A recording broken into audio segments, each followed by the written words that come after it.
porque se ha faltado a la verdad cuando se ha dicho que fue el Consejo de Gobierno quien convocó a las oposiciones. No es verdad. Fue el Servicio de Salud, concretamente su director gerente. Y además lo hizo el 13 de junio.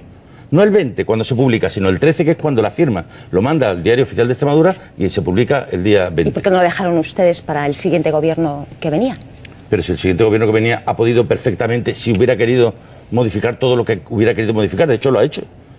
Varios de los tribunales de las oposiciones se han modificado. Podía haber modificado en cuando hubiera habido alguna impugnación. Es que no ha habido ninguna impugnación.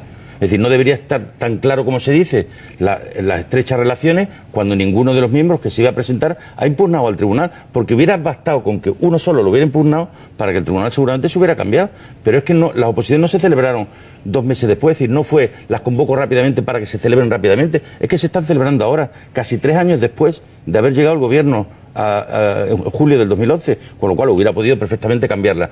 No obstante todo esto, yo puedo entender cualquier cosa. Lo que me gusta es que se sepa y se sea fiel exactamente a lo que es la verdad, a pesar de todo. Yo creo que hay que extremar y todo lo que se haga por mejorar en la transparencia, por mejorar los controles. Es decir, a mí me parece grave lo que esta mañana se conoce a través de los medios de comunicación. Es decir, que haya habido directivos del Servicio de Salud, es que este año se hayan presentado a las oposiciones. Eso en mi tiempo no es que estuviera prohibido, es que no hace falta prohibirlo.